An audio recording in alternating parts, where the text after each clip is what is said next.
नमस्कार। तो 9 मई 2024 को जो था वो कंडक्ट किया गया था असिस्टेंट लाइब्रेरियन का पेपर। ये paper Himachal Pradesh public service commission के द्वारा जो था वो कंडक्ट किया गया था। और Himachal Pradesh public service commission अभी पीजीटी के भी बहुत सारे पेपर कंडक्ट करेगा। तो हम इस पेपर को डिटेल से डिस्कस करेंगे, जो भी क्वेश्चन डिस्कस करेंगे डिटेल से डिस्कस करेंगे, ताकि एग्ज़ाम पॉइंट ऑफ व्यू से आपको हेल्प मिल सके और जब भी आप एग्जाम में बैठें तो क्वेश्चंस को रिलेट कर सकें, कोई भी क्वेश्चन गलत ना हो। क्वेश्चन नंबर 1 देखिए, बोलते हैं consider the following about Himachal Pradesh. तो हिमाचल प्रदेश के बारे में कुछ कथन दिए गए हैं, विचार करना है।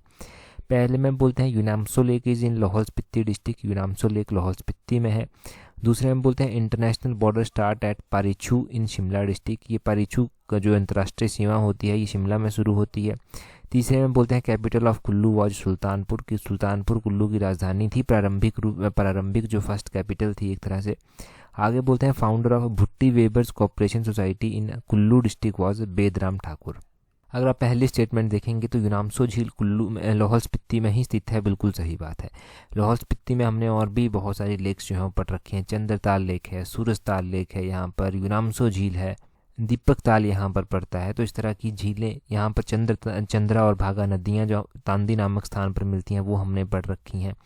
इंटरनेशनल बॉर्डर पारीछू की बात करते हैं तो क्या ये शिमला डिस्ट्रिक्ट से शुरू होता है? देखो, शिमला के साथ इसका कोई लेना देना नहीं है। पारीछू एक नदी है जो कि चाइना साइड से बहती हुई आती है इंटरनेशनली और हिमाचल प्रदेश में एंटर करती है। हिमाचल प्रदेश के कौरिक जो लाहौल स्पीति में पड़ता है, कौरिक, वहाँ पर ये एंटर करती है और स्पीति नदी को जो है वो ज्वाइन कर लेती है।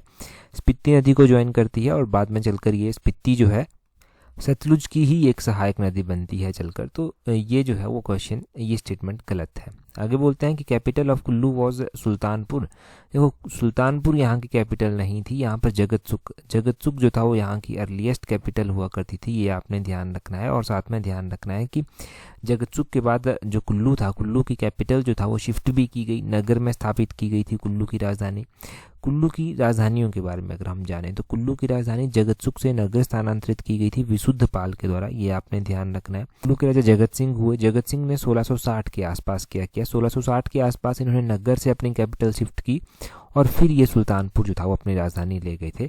1660 में ये हुआ था कि सुल्तानपुर यहाँ की राजधानी बनी थी। अदरवाइज अर्लीस्ट जो प्रारंभिक यहाँ की राजधानी थी वो जगतसुख जो था वो हुआ करती थी। जगतसुख के बारे में हम पढ़ते हैं कि पहली राजधानी जो था वो कुल्लू की जगतसुख में बनी थी। विहंग मणिपाल के द्वारा जो था वो स्थापना की गई थी कुल्लू रियासत की। वो सब हमने पढ़ रखा है, ठीक है जी। तो ये आपने ध्यान रखना है कि ये स्टेटमेंट भी गलत है। आगे बोलते हैं the founder of Bhutti weaver cooperative society in Kullu district was Bedram Thakur. बिल्कुल सही बात है कि ये जो भुट्टी वेबर कोऑपरेटिव सोसाइटी है इसकी स्थापना बेदराम ठाकुर के द्वारा ही की गई थी। तो पहली स्टेटमेंट सही है, चौथी स्टेटमेंट सही है। इस हिसाब से ऑप्शन डी सही आंसर हो जाएगा। 4th and 1 जो स्टेटमेंट्स हैं वो करेक्ट हैं, बाकी स्टेटमेंट्स जो हैं वो यहाँ पर करेक्ट नहीं दी गई हैं। अगला क्वेश्चन देखें, बोलते हैं which of the following is not tributary of Sutlej river. तो बोलते हैं कि इनमें से सतलुज की सहायक नदी कौन सी नहीं है? स्पीति तो अभी हमने पढ़ा कि सतलुज की सहायक नदी है, बसपा भी सतलुज की सहायक नदी है, रोपा भी सतलुज की सहायक नदी है। ये सोलंग जो है ये सतलुज की सहायक नदी नहीं है। तो किसकी ये सहायक नदी है? ये ब्यास की सहायक नदी है। ब्यास की सहायक नदी है।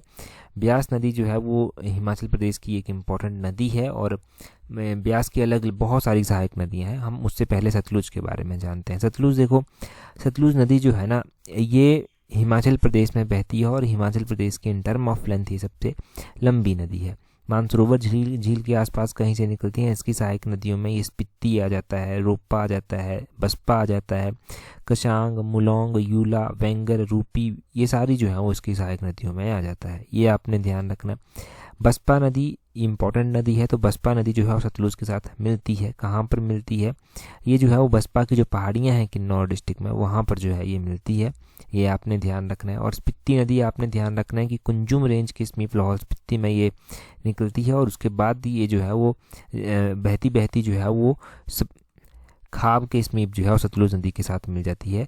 खाब जो कि नामगिया के समीप किन्नौर में स्थित है, वहाँ पर ये मिल जाती है सतलुज के साथ। ये आपने ध्यान रखना है। साथ में सोलंग की अब बात कर लेते हैं। सोलंग देखो ये कुल्लू डिस्ट्रिक्ट में जो है वो ब्यास की एक सहायक नदी है। अगर हम बात करते हैं कि कुल्लू डिस्ट्रिक्ट में और कौन कौन सी नदियाँ बहती हैं जो ब्यास की सहायक नदियाँ बनती हैं, तो कुल्लू में ये सोलंग हो गया, सोलंग के अलावा मनालसू हो गया, फोजल हो गया, पार्वती हो गया, पिन हो गया, मल्लाना हो गया। ये सारी जो है वो इम्पोर्टेंट सहायक नदियाँ हैं जो कुल्लू डिस्ट्रिक्ट में बहती हैं और ब्यास नदी के साथ जो है वो मिलती हैं। साथ में ही ब्यास नदी मंडी में बहती है, कांगड़ा में बहती है। तो अलग अलग सहायक नदियाँ मिलती हैं इसकी, जैसे कि मंडी में उहल इसको ज्वाइन करती है, बेना ज्वाइन करती है, तीर्थन ज्वाइन करती है, सुकेती ज्वाइन करती है। कांगड़ा में से जो है वो बिनवा ज्वाइन करती है, न्यूगल ज्वाइन करती है, बाणगंगा ज्वाइन करती है, गज ज्वाइन करती है, बनेर ज्वाइन करती है। तो ये आपने ध्यान रखना है कि ये नदियाँ इनको ज्वाइन करती हैं। क्वेश्चन नंबर 3 देखें। 3 क्वेश्चन नंबर में बोलते हैं among the following which district of Himachal Pradesh has the lowest number of tourist guide. कुछ एक डिस्ट्रिक्ट्स यहाँ पर दिए गए हैं, यहाँ पर बताना है कि कहाँ पर सबसे कम टूरिस्ट गाइड जो है वो है। डायरेक्ट रूप से तो क्वेश्चन हमने कभी पढ़ा नहीं था, परंतु हमने ये ज़रूर पढ़ा है कि कहाँ पर कितने टूरिस्ट जो हैं वो विजिट किए हैं, कौन से डिस्ट्रिक्ट में कितने टूरिस्ट आए थे वो हमने पढ़ रखा है। उसी के साथ अगर आप इसको लिंक करते तो कभी क्वेश्चन गलत हो ही नहीं सकता। सबसे कम टूरिस्ट हमें देखने को मिलेगा कि हमीरपुर में ही थे, और हमीरपुर में ही टूरिस्ट गाइड सबसे कम है। ऑप्शन ए हमीरपुर डिस्ट्रिक्ट जो है वो सही आंसर है, यहाँ पर सबसे कम टूरिस्ट गाइड है। अगर हम बात करते हैं कि हमीरपुर डिस्ट्रिक्ट में कितने टूरिस्ट गाइड जो हैं वो हैं, तो 2 ही हमें टूरिस्ट गाइड हमीरपुर में देखने को मिलते हैं। उसके अलावा बाकी डिस्ट्रिक्ट हमारे पास दिए गए हैं। बिलासपुर डिस्ट्रिक्ट है, यहाँ पर 32 टूरिस्ट गाइड हमें देखने को मिलते हैं। किन्नौर डिस्ट्रिक्ट हमारे पास दिया गया है, किन्नौर में हमें जो है वो 23 टूरिस्ट गाइड जो है वो देखने को मिलते हैं। लाहौल स्पीति हमारे पास ऑप्शन में दिया गया है, लाहौल स्पीति में हमें जो है 26 टूरिस्ट गाइड जो है वो देखने को मिलते हैं। तो ये नंबर ऑफ़ टूरिस्ट गाइड अलग अलग ज़िलों में देखने को मिलते हैं। यहाँ से हम क्या जानेंगे कि हिमाचल प्रदेश में टोटल कितने टूरिस्ट गाइड जो हैं वो रजिस्टर्ड हैं अप टू दिसंबर 2022 तक। ये सारा डाटा वही जो है हम डिस्कस कर रहे हैं। तो 1495 टूरिस्ट गाइड जो हैं वो हैं। अगर हम बात करते हैं कि highest number of tourist guide जो हैं वो कौन से डिस्ट्रिक्ट में जो है वो रजिस्टर्ड हैं, तो आपको पता होना चाहिए कि कुल्लू डिस्ट्रिक्ट में जो है वो highest number of tourist guide हमें देखने को जो है वो मिल जाएंगे। कितने टूरिस्ट गाइड यहाँ पर देखने को मिलते हैं, तो यहाँ पर 458 टूरिस्ट गाइड जो है वो देखने को मिल जाते हैं। ये डाटा ज़रूर ध्यान रखना था आपने। ठीक है जी, तो हमने कुछ नया डाटा जान लिया। हमने टूरिस्ट के बारे में पहले पढ़ रखा है कि कहाँ पर कितने टूरिस्ट आए हैं ना, वो हमने पहले पढ़ रखा है। आज हमने टूरिस्ट गाइड के बारे में क्वेश्चन डाल लिया। पब्लिक सर्विस कमीशन देखो कुछ भी पूछ सकता है, तो आपको जब भी आप कुछ भी पढ़ें, न्यूज़पेपर पढ़ें, आपको अपने आँख नाक कान खुले रखकर जो है वो न्यूज़पेपर पढ़ना है। एक बार चीज़ पढ़ ली तो भूलनी नहीं चाहिए। पब्लिक सर्विस कमीशन ये चाहता है, टॉपर से पब्लिक सर्विस कमीशन हमेशा यही एक्सपेक्ट करता है कि एक बार जो चीज़ पढ़ ली वो गलत ना हो। और काफ़ी मुश्किल होता है वैसे तो ये, परंतु खैर अब एक्सपेक्ट कर रहे हैं आपसे ये, तो आपको सब कुछ जो है वो अपनी सेंसेस, हर एक सेंस आपकी काम करे अच्छे से। क्वेश्चन नंबर 4 देखें। बोलते हैं which district of Himachal Pradesh had the highest density of population as per census 2011। तो बोलते हैं 2011 की जनगणना के अनुसार हिमाचल प्रदेश के किस जिले की जो डेंसिटी है, घनत्व जो है वो सबसे ज़्यादा है। हमने क्या पढ़ा है, हमीरपुर का है। हमीरपुर तो ऑप्शन में दिया ही नहीं गया है। अब ये है कि हमें हर एक डिस्ट्रिक्ट की जो है वो पॉपुलेशन डेंसिटी पता होनी चाहिए, जो कि मिशन एलाइड में मैंने आपको रिवाइज करवाई है। अगर टेस्ट सीरीज आपने ज्वाइन की है तो डेंसिटी के अलग अलग क्वेश्चन हमने वहाँ पर पढ़ रखे हैं। ठीक है जी, जैसे कि हमने कुल्लू की डेंसिटी एक टेस्ट सीरीज में पढ़ी थी कि कितनी है कुल्लू की डेंसिटी, वो आपने ध्यान रखना है। 80 हमने कुल्लू की डेंसिटी जो है वो पढ़ रखी है, ये आपने ध्यान रखना है। अब एक टेस्ट सीरीज में हमने मंडी की डेंसिटी जो था वो रिवाइज की थी, वो थी 253, ये आपने ध्यान रखना है। और एक टेस्ट सीरीज में और मिशन एलाइड में भी हमने शिमला की डेंसिटी पढ़ी थी, वो शिमला की डेंसिटी कितनी थी, 159 हमने पढ़ रखी है। सिरमौर की डेंसिटी हमने पढ़ रखी है, वो कितनी है, सिरमौर की डेंसिटी आपने ध्यान रखनी है 188 है। तो यहाँ पर क्या पूछा गया था, हाईएस्ट डेंसिटी, उस हिसाब से हाईएस्ट डेंसिटी हुई मंडी की। ऑप्शन बी जो है वो सही आंसर है। वैसे अदरवाइज हमीरपुर की डेंसिटी सबसे ज़्यादा है, जो कि हमने पढ़ रखी है 407 हमीरपुर की डेंसिटी है। सबसे कम जो डेंसिटी हमने पढ़ रखी है, आपको ध्यान होगा, लाहौल स्पीति की डेंसिटी हमने सबसे कम पढ़ रखी है। लाहौल स्पीति की डेंसिटी के अलावा ओवरऑल हिमाचल की जो डेंसिटी हमने पढ़ रखी है वो है 123, ये आपने ध्यान रखना है।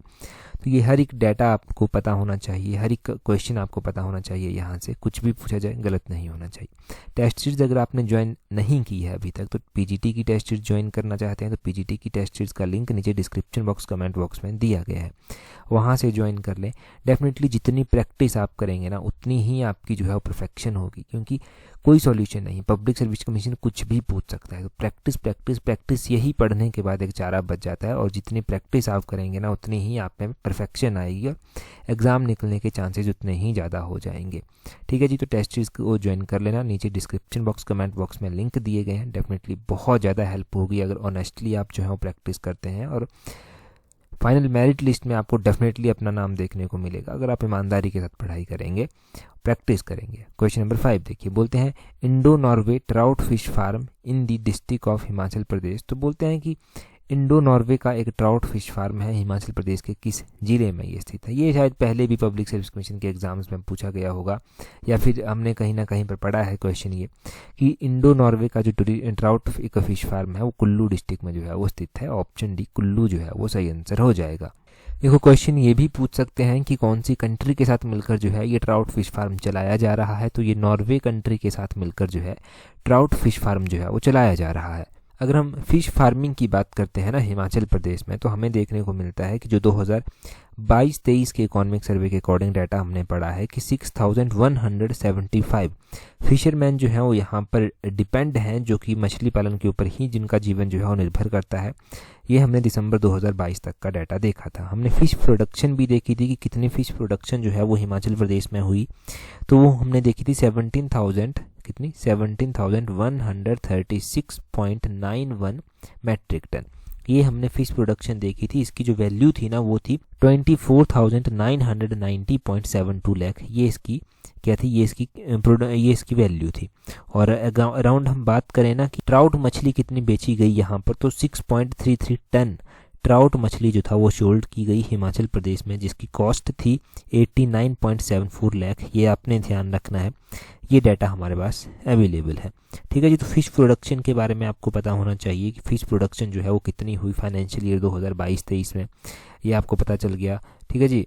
तो और उसकी वैल्यू कितनी थी, वो सारी चीज़ें आपने ध्यान रखनी है। क्वेश्चन नंबर 6 देखते हैं। डिस्ट्रिक्ट गुड गवर्नेंस इंडेक्स तो हमने बहुत बार पढ़ रखा है। डिस्ट्रिक्ट गुड गवर्नेंस इंडेक्स, ये क्वेश्चन गलत नहीं होना चाहिए था।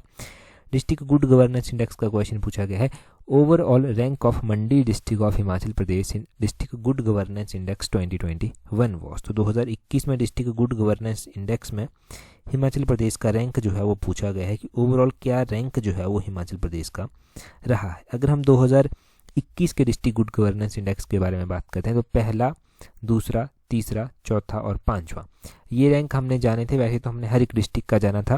पहला रैंक हमने डिस्ट्रिक्ट कांगड़ा का जाना था, दूसरा रैंक हमने डिस्ट्रिक्ट बिलासपुर का जाना था, तीसरा रैंक डिस्ट्रिक्ट ऊना का था, चौथे रैंक की बात करें तो हमीरपुर का था और पांचवें रैंक की बात करें तो वो मंडी का था। तो मंडी का 5th रैंक रहा है। ऑप्शन 6 जो है, ऑप्शन सी जो है वो सही आंसर है।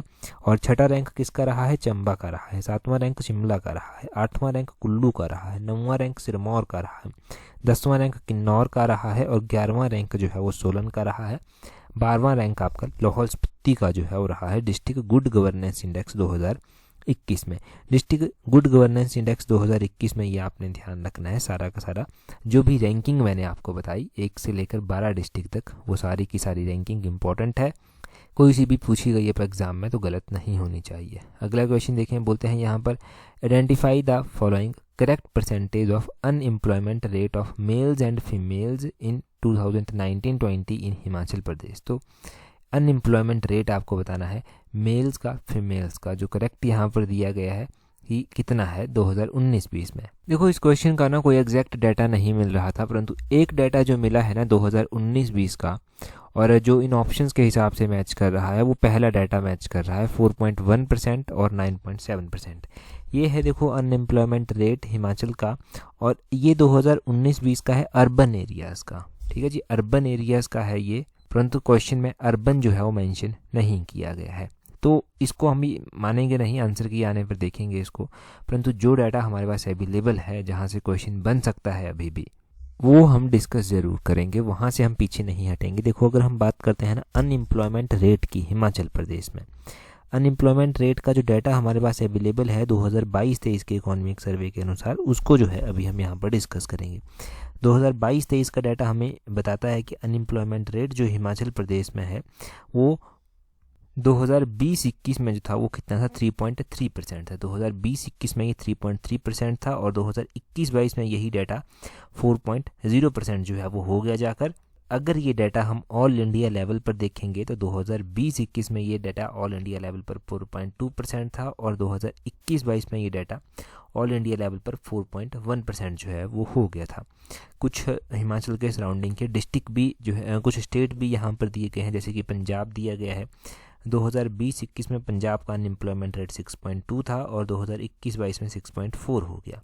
हरियाणा का 2020-21 में 6.3 था और हरियाणा का 2021-22 में 9.0 हो गया।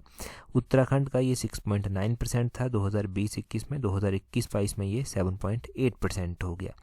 ठीक है जी, तो ये आपने ध्यान रखना है। खासकर जो सबसे ही ज़्यादा इंपॉर्टेंट है वो इंडिया का डाटा इंपॉर्टेंट है। इंडिया का कंपेयर कर सकते हैं आप हिमाचल के साथ, इंडिया का कंपेयर कर सकते हैं हिमाचल के साथ। ठीक है जी, तो वो ध्यान रखें।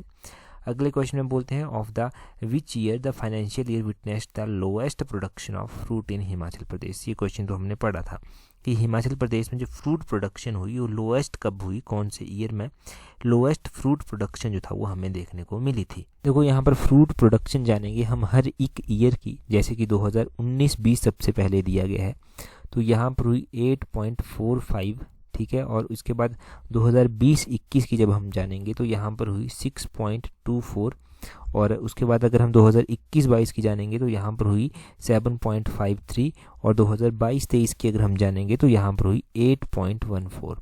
ठीक है जी, 8.14 यहाँ पर हुई। ये डाटा किस में है, क्या इसके यूनिट हैं, क्या ये परसेंटेज में है, क्या किसी और यूनिट में है ये, तो ये सारा का जो है ये सारा का सारा लाख टन में है। यहाँ पर 8.45 लाख टन थी, 2020-21 में 6.24 लाख टन थी, 2021-22 में 7.53 लाख टन थी, और 2022-23 में ये 8.14 लाख टन थी। यहाँ पर क्या पूछा गया है, लोएस्ट प्रोडक्शन। लोएस्ट प्रोडक्शन हमें 2020-21 में देखने को मिला इसी हिसाब से, तो ऑप्शन बी सही आंसर हो गया। अगला क्वेश्चन देखें क्या बोलते हैं। क्वेश्चन नंबर 9 में बोलते हैं the worker from Mandi district who was trapped among other workers in Uttarakhand tunnel recently was named. तो जब उत्तराखंड टनल में फंसे थे तो हमने उत्तराखंड टनल का नाम भी जाना था। बोलते हैं हिमाचल प्रदेश के मंडी जिले के श्रमिक हैं जो हाल ही में दूसरे श्रमिकों के साथ उत्तराखंड की सुरंग में फंस गए थे, उनका क्या नाम था, तो उनका नाम था विशाल कुमार। ऑप्शन डी जो है वो सही आंसर है। विशाल कुमार जो है काफ़ी दिन तक न्यूज़पेपर पर आता रहा था, ये उत्तराखंड की टनल में फंसे थे। अब देखना आपको ध्यान आ जाएगा, हमने सिलकायरा टनल पढ़ा था। सिलकायरा टनल जो उत्तराखंड की थी वहाँ पर 41 मजदूर जो था वो कंस्ट्रक्शन कर रहे थे, वर्कर थे वो सारे के सारे, वो वहाँ पर फंस गए थे। यहाँ पर अगर हम बात करें कि कितने दिन तक ये ऑपरेशन चला था, लगभग 17 डेज तक ये ऑपरेशन चला था। और ये जो विशाल कुमार थे ये मंडी के रहने वाले थे जो यहाँ पर फंसे थे, ये भी आपको पता होगा, मंडी के ये रहने वाले थे, तो ये आपने ध्यान रखना है। आगे बोलते हैं of the following which was not correct number of homeopathy dispensaries in Himachal Pradesh. तो इनमें से बताना है कि कौन सा सही है। होम्योपैथी जो डिस्पेंसरीज हैं हिमाचल प्रदेश में उनकी संख्या कितनी है 2022-23 के डाटा के अकॉर्डिंग। तो 2022-23 की डाटा के अकॉर्डिंग होम्योपैथी की डिस्पेंसरी हैं 14। ऑप्शन ए जो है वो सही आंसर हो जाएगा। देखिए कोई से भी ईयर का डाटा आपसे पूछ ले जाए, इससे पहले 2021-22 में भी होम्योपैथी की डिस्पेंसरी जो था वो 14 ही थी, और 2020-21 में भी ये 14 थी। अगर हम बात करें यहाँ पर कि हमने ये क्वेश्चंस किस तरह से पढ़े हैं, हमने मैच करने को पढ़े थे, जैसे कि यूनानी डिस्पेंसरी हो गया। यूनानी डिस्पेंसरी भी हिमाचल में 3 हैं जो हैं 2022-23 के डाटा के अनुसार, ये आपने ध्यान रखना है। हमने अमची हेल्थ सेंटर पढ़े थे, वो 4 हैं 2022-23 के डाटा के अकॉर्डिंग। हमने ड्रग टेस्टिंग लैब्स पढ़ी थी, तो एक ही ड्रग टेस्टिंग लैब है हिमाचल प्रदेश में, ये आपने ध्यान रखना है। ये आयुर्वेदा के फील्ड में सारी बातें डिस्कस हो रही हैं। पीजी जो कॉलेज है हमने पढ़ा है, आयुर्वेदा कॉलेज जो है वो एक ही है हिमाचल प्रदेश में। फार्मास्यूटिकल साइंस के जो कॉलेज हैं वो भी एक ही है। आयुर्वेदिक हॉस्पिटल्स की अगर हम बात करें तो ये 2022-23 के डाटा के अकॉर्डिंग जो है वो 34 है। और नेचर क्योर हॉस्पिटल्स के बारे में हम जाने तो ये भी एक ही है 2022-23 के डाटा के अकॉर्डिंग। बाकी तो डाटा बहुत बड़ा है, आप एलोपैथिक में जो है वो जान सकते हैं, एलोपैथिक में कितने हॉस्पिटल्स हैं, कितनी क्या चीज़ें हैं, वो सारी चीज़ें यहाँ पर जान सकते हैं। जैसे कि बताया जाता है कि एलोपैथिक्स में अगर हम बात देखें इंस्टीट्यूशंस की, तो हॉस्पिटल्स जो है ना वो 2022-23 में हमें 108 देखने को मिले, कम्युनिटी हेल्थ सेंटर 104 देखने को मिले, प्राइमरी हेल्थ सेंटर 580 देखने को मिले, ESI डिस्पेंसरीज जो है वो 16 देखने को मिली, और टोटल ये सारे 808 देखने को मिले। तो ये सारा डाटा हमारे पास है, परंतु मेन डाटा पढ़ना होता है जहाँ पर भी आप पढ़ते हैं और उसको नोट करना होता है। अब देखो ये तो इतना ज़्यादा डाटा है ना कि क्या कुछ याद रखेंगे और कितने सालों का याद रखेंगे। तो ये होती हैं चीज़ें टाइम टू टाइम अगर आपने रिवाइज़ की हो, और अदरवाइज़ कोई सॉल्यूशन नहीं होता कि ये सारा डाटा एकदम से याद भी रह जाए। ठीक है जी, कोई इंसिडेंस होता है कि पढ़ा हुआ एग्ज़ाम में भी आ सकता है। अभी तो एलाइड के एग्ज़ाम में देखना आप क्या क्या पूछा जाएगा। ठीक है जी, तो अगला क्वेश्चन अभी हम छोड़ देंगे, अगले क्वेश्चन को अभी हम नहीं डिस्कस करेंगे, उससे अगला क्वेश्चन देख लेंगे चाहे। देखिए यहाँ पे पूछा गया है ना कि of the following which of the following women member of the state assembly of Himachal Pradesh was appointed the cabinet minister for the first time. निम्नलिखित में से हिमाचल प्रदेश विधानसभा की कौन सी महिला सदस्य सर्वप्रथम मंत्रिपरिषद में मंत्री बनी थी। देखो अगर हम बात करते हैं ना महिला की कि पहली महिला कौन थी हिमाचल विधानसभा की जो पहली बार कैबिनेट मिनिस्टर बनी थी, तो आपने ये सारे नाम देखे होंगे। आशा कुमारी का नाम पढ़ा होगा, विप्लव ठाकुर का नाम पढ़ा होगा, परंतु पहली बार जो बनी थी ना वो सरला शर्मा बनी थी। ऑप्शन बी जो है वो सही आंसर। कहाँ से चुनकर ये आई थी? कुटलैहर जो विधानसभा क्षेत्र है ना, कुटलैहर जो कि डिस्ट्रिक्ट ऊना में भी पड़ता है, कुटलैहर विधानसभा क्षेत्र से ये चुनकर आई थी। अब देखो कुटलैहर विधानसभा क्षेत्र से चुनकर आई थी, कौन से ईयर में ये चुनकर आई थी? 1972 में इन्होंने चुनाव लड़ा था और वहाँ से जीत कर ये आई थी। इसके बाद हमें देखने को मिलता है आशा कुमारी, विप्लव ठाकुर, चंद्रेश कुमारी, विद्या स्टोक्स, ये सारी मंत्री बनी थी, परंतु पहली ये सरला शर्मा ही थी जो मंत्री बनकर आई थी। 1972 की अगर हम बात करते हैं ना तो 7 महिला प्रत्याशी जो था ना वो उस टाइम फील्ड में थी, जिसमें से 6 तो कांग्रेस की थी और एक अन्य दल से थी। अगर हम बात करें इसके बाद क्या हुआ, इसके बाद केवल जो था वो 4 कांग्रेस की महिला प्रत्याशियों को जो था वो जीत मिली थी और 2 महिला प्रत्याशियों की जो था वो जमानत भी यहाँ पर जब्त हो गई थी, ये हुआ था। परंतु पहली कैबिनेट जो बनाई गई थी उसमें कौन जो था वो बना था वो आपको पता चल गया। सरला शर्मा का कंट्रीब्यूशन बड़ा था। 1943 में जब स्वतंत्रता का आंदोलन चल रहा था उसमें इन्होंने हिस्सा लिया था। अंग्रेजों ने सरला शर्मा को जो था वो बैजनाथ में गिरफ्तार कर लिया था, धर्मशाला जेल में बंद करके रखा था इनको। फिर बाद में चलकर ये मिनिस्टर भी रही 1972 में। 1977 तक की सरकार बनी रही थी और तब तक ये मंत्री जो था वो सरकार में रही थी। ये आपने यहाँ से ध्यान रखना है। तो ये न्यू क्वेश्चन है और डिटेल में मैंने बताया आपको। अब कुछ भी पूछा जाए गलत नहीं होना चाहिए। अगला क्वेश्चन देखें क्या बोलते हैं यहाँ पर द हाटू माता temple is located in which of the following district. तो हाटू माता का मंदिर शिमला डिस्ट्रिक्ट में हमने पढ़ा है, सही आंसर है। 14 में बोलते हैं उससे पहले अगर आप एलाइड सर्विसेज की तैयारी कर रहे हैं ना तो एलाइड सर्विसेज के लिए जो टेस्ट सीरीज है उसका लिंक मैंने नीचे डिस्क्रिप्शन बॉक्स कमेंट बॉक्स में दे रखा है, वहाँ से आप अवेल कर सकते हैं। देखिए एलाइड के लिए बहुत ही लिमिटेड टाइम है, बहुत ही अच्छी अपॉर्चुनिटी है, परंतु एलाइड की तैयारी अच्छे से करेंगे, हमारी टेस्ट सीरीज को अच्छे से प्रैक्टिस करेंगे तो एलाइड का एग्ज़ाम तो आपका देखो अच्छा होगा ही होगा। बाकी और भी एग्ज़ाम आपके जो होंगे ना उनमें भी आपकी पॉसिबिलिटी जो है बहुत अच्छी हो जाएगी, आपकी प्रैक्टिस ही इतनी अच्छी हो जाएगी, इंप्रूवमेंट इतनी अच्छी हो जाएगी अगर ऑनेस्टली प्रैक्टिस करेंगे। ऑनेस्टली तो आपकी खुद की होनी चाहिए, अपनी तरफ से आप पूरी कोशिश कीजिए, हम भी पूरी करते हैं। अगले क्वेश्चन में देखिए टेस्ट सीरीज का लिंक नीचे डिस्क्रिप्शन बॉक्स कमेंट बॉक्स में दिया गया है, वहाँ से अवेल कर लेना। बोलते हैं in which of the following district under the Himachal Pradesh skill development project the technical education department has not launched the drone technician programme in government industrial training institute, इसको ITI कहा गया, अप टू 2022। तो बोलते हैं निम्नलिखित में से किस जिले में Himachal Pradesh skill development project के अंतर्गत तकनीकी शिक्षा विभाग ने वर्ष 2022 तक किसी सरकारी औद्योगिक प्रशिक्षण संस्थान में ड्रोन तकनीकी प्रोग्राम आरंभ नहीं किया है। सिंपली बताना है कौन से जिले में नहीं किया गया है ये प्रोग्राम। तो देखो ये ड्रोन तकनीकी प्रोग्राम शुरू नहीं किया गया है हमीरपुर डिस्ट्रिक्ट में, ऑप्शन बी जो है वो सही आंसर हो जाएगा। इसके अलावा अगर हम बात करें सोलन की तो सोलन में ये किया गया है। अगर हम बात करें कुल्लू की तो कुल्लू में भी जो है ये किया गया है। अगर हम बात करें मंडी की तो मंडी में भी जो है ये किया गया है। इसके अलावा भी क्या कोई और डिस्ट्रिक्ट में किया गया है? हाँ, इसके अलावा भी किया गया है ये।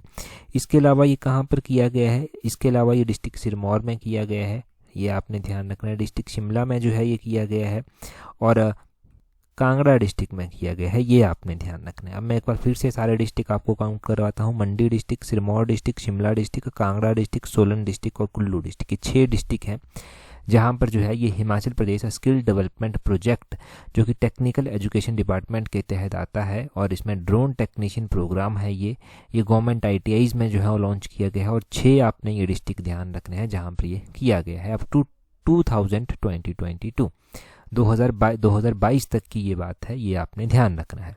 टेलीग्राम पर अभी तक हमारे साथ नहीं जुड़े हैं तो अपने टेलीग्राम से सर्च करना @allexam31, आपको हमारा टेलीग्राम चैनल मिल जाएगा, वहाँ पर जुड़ जाना। वहाँ पर आपको हर एक इम्पॉर्टेंट अपडेट मिल जाती है जो एग्ज़ाम में आपकी हेल्प करती है। और रही बात और भी जो पेपर पेंडिंग पड़े हैं वो भी जल्दी सॉल्व हो जाएंगे, आप तक पहुँच जाएंगे। That's all, thank you very much for watching and listening very patience.